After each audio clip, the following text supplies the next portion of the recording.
Basically from the sign of checking his first temperature, when we found out it was about 38, to him passing away, including going to 2 hospitals, was about 17 hours.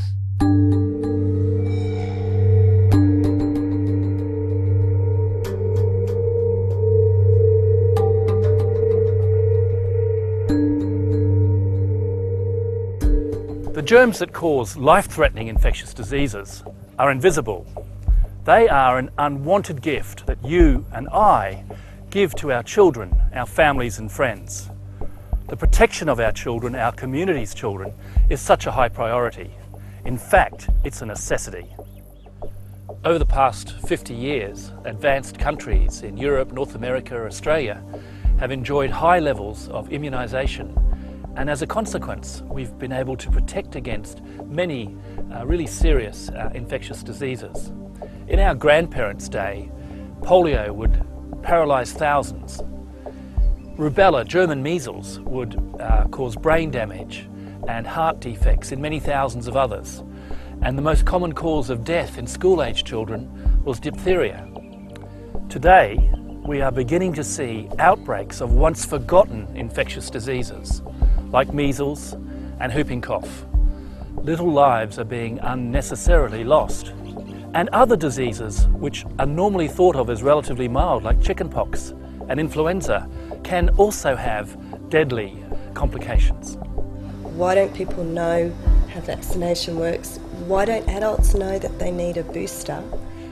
There's a dire need for parents and their communities to understand again the value and the need for protecting their children against all the diseases on the immunisation schedule. Vaccinations are safe, and it is vaccination that keeps children safe. Meningococcal disease is caused by a bacterium that many healthy people carry in their throats without even knowing it. In fact, 10% of people are quietly colonised by this germ, and the problem is that they can then pass it on to the vulnerable, like babies and those with immune deficiencies. With Dylan, on the night that it happened, to give you some idea of how quick, it was probably the first 4 hours we're at the first hospital, and they sent us home. They couldn't pick up any significant signs, and they asked us to monitor him at home for deterioration or a rash and bring him back. We weren't aware of the seriousness of those signs, and we ended up seeing a little pinprick on the side of his neck. As soon as I picked him out of bed, he had the high-pitched cry, which sounded like he was quite in severe pain. We immediately took him to a GP.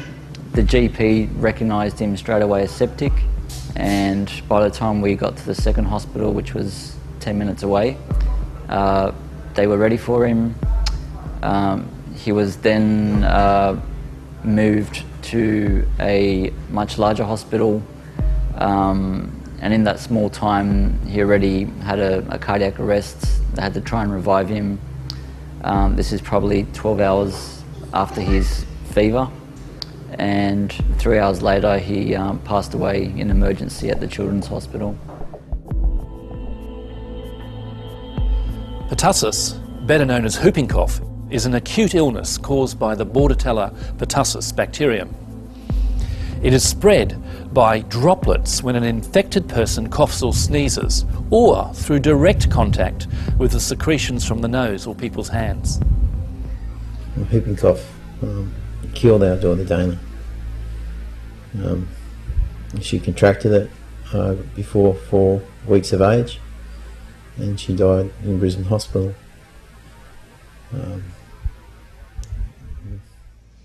I'd say whooping cough has devastated our family, that it seems to have just come out of nowhere, and we had a very healthy, beautiful little baby for 4 weeks, and then after 5 days in hospital we had a dead daughter.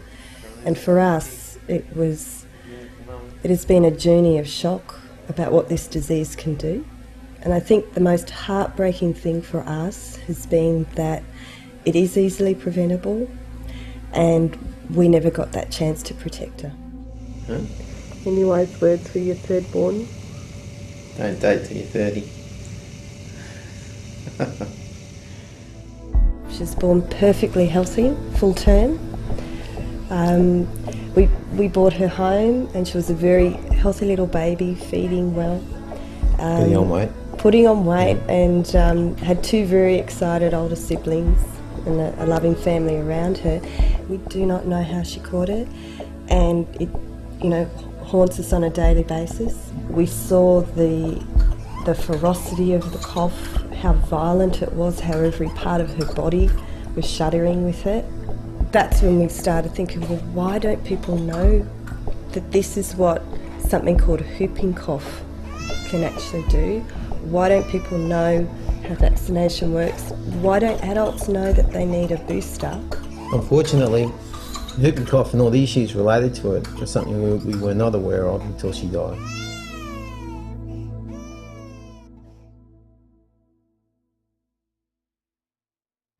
Herd immunity is a term used to describe the protection that a group of people, like parents and grandparents, give by being vaccinated to the vulnerable, to the susceptible, to the babies in the family, in the community.